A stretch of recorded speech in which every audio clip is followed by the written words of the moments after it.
Hello then, and welcome to the History Around Us Dudley Castle content videos. This video is going to cover the Tudor period, which is the 1500s or the 16th century. So just a reminder of our timeline then for Dudley Castle. So we have the medieval period, which is 1066 to 1500, where the purpose of the castle is there for its creation and then battles that follow, such as the Barons' War. We then have the 1500s or the Tudor period, where the purpose of the castle is leisure and luxury. We have the 1600s with the Stuarts, where the English Civil War takes place. So again, the castle's purpose goes back to one of defence and battle. We have 1700 to 1900, which is the industrial period, and this is where the castle is in ruins following the Great Fire of 1750. And then we have the zoo and its construction, which is in the modern period, which is 1900 to present. This video, though, is going to focus on the Tudor period, which is again the 1500s or the 16th century. Purpose of Dudley Castle in Tudor England. Well, the main thing that you need to know about Dudley Castle during this period is that its use changes significantly. You can clearly see from the image on the screen that the castle expands greatly and that the focus of the expansion is not with defence or military action in mind as it was during medieval England.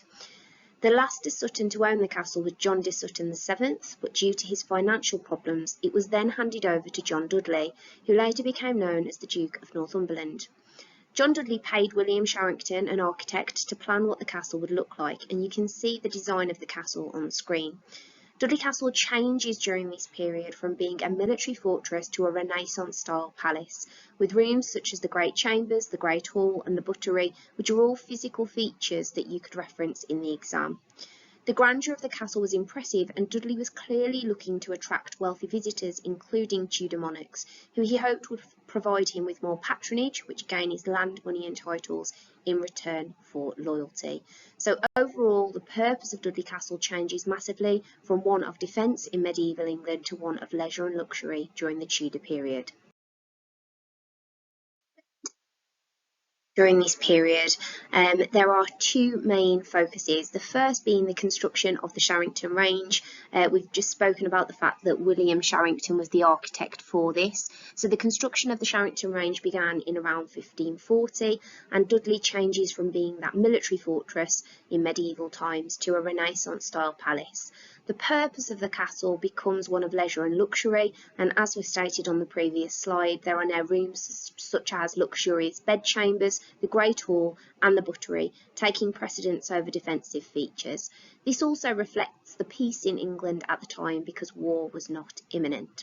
So the construction of the Sharrington Range is a huge turning point in Dudley Castle's history.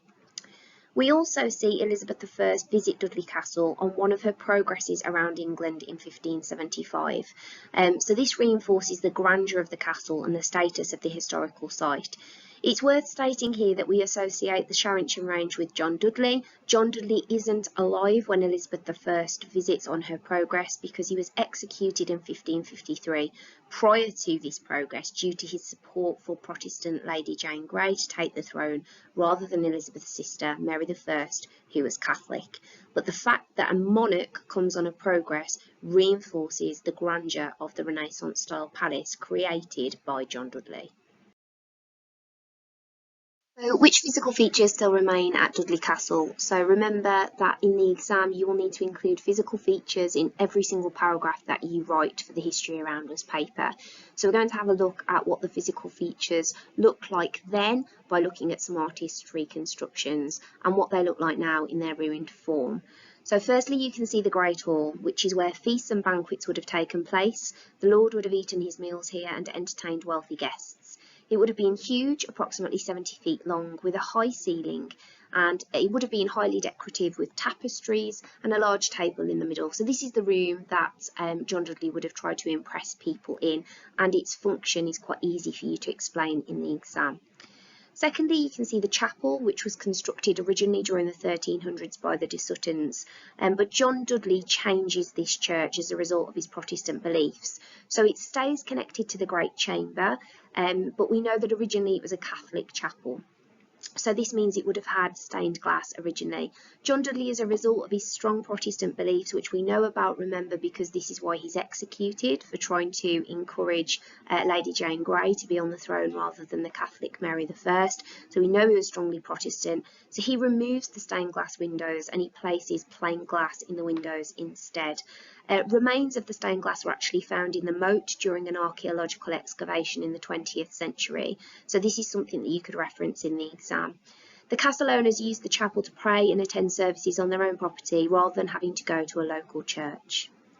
Next you can see the kitchen. This would have had two huge fireplaces. Its ceiling would have been very tall, extending through the first floor to allow the extreme heat generated by the fires to rise above the working area. This would have made it slightly cooler for the servants working in there, but obviously the kitchen had a huge job because of the size of the banquets that were often held in the Great Hall. And finally, you can see the servery. So this is where the food was collected by servants from the kitchen, carried up the stairs along the corridor to the Great Hall where it would be served. Obviously, there are other physical features that you could speak about during the Tudor period, such as the buttery, where the alcohol was kept, and also the servants' quarters, which reflects the attitudes and values of the hierarchy and status present in Tudor England. Of who was there and what attitudes and values were visible during the Tudor period. We have the different types of people at the site, such as lords or the gentry, so for example John Dudley during the Sharrington Range construction. We have servants, we have members of the clergy, so religious people because of the chapel that was on site, and we also had prestigious guests including Elizabeth I on her visit to the castle in 1575. In terms of attitudes and values, very different from the medieval period, we have leisure, luxury, status, wealth, hierarchy, so that clear division between the owners of Dudley Castle and the servants who are present, and then finally religion with the Protestant chapel. So these attitudes and values reflect the nature of the majority of Renaissance style palaces throughout England in the 16th century. In terms of typicality, remember that in your History Around Us paper, we are comparing Dudley Castle to Shrewsbury and Kenilworth. So overall, many castles throughout Tudor England were remodelled to include grand Tudor homes or palaces, which makes Dudley typical. So what we see at Dudley is what happens to lots of others. However, Shrewsbury was not typical during this time because while the Sharrington Range was being constructed at Dudley, transforming the castle into this Renaissance-style palace and seeing it reach its peak, Shrewsbury was falling into disrepair. So Shrewsbury Castle and its city walls gradually fell into disuse and decay, and this was all during Elizabeth I's reign, where the castle was viewed as unnecessary, and as a result of this, it was privately rented out. So as much as we're saying that Dudley is typical, Shrewsbury's history is not the same as Dudley's. In comparison, though, to this, we've got Kenilworth and Dudley that are typical. So we've actually got a family link here because Robert Dudley, who was John Dudley's son, is the person that transformed Kenilworth Castle into a Tudor palace. So in 1563, Queen Elizabeth I gave Kenilworth Castle to her favourite, Robert Dudley, Earl of Leicester. And Dudley spent huge amounts on the castle, transforming it into a grand Tudor palace. So he added the large housing block, which was known as the Leicester Building. So again, we're talking physical features. The Leicester Building is something that you could reference. And this overlooked the lake. So Elizabeth I, remember, also visited both Kenilworth and Dudley on a progress in 1575, once again reinforcing the grandeur of both of these Renaissance-style palaces. Finally, in terms of local and national significance, so Dudley Castle on a national level was significant because it was one of England's finest houses. So when the Sharrington Range was built, we can clearly see the grandeur that is visible during this time period. And although John Dudley wasn't alive to see it, we know that once again Elizabeth I visited in 1575, which highlights its significance. In terms of local significance, it was a very visible portrayal of the wealth, power and status of the owners of Dudley Castle to the local people. And we know that lots of local people also became servants who worked at Dudley Castle, which highlights the hierarchy in society at the time. So that concludes the information on Dudley Castle for the Tudor period. And the next presentation video will be based on Stuart England and the role that Dudley Castle played there, where again we see a movement away from this leisure and luxury and back to one of battle and war.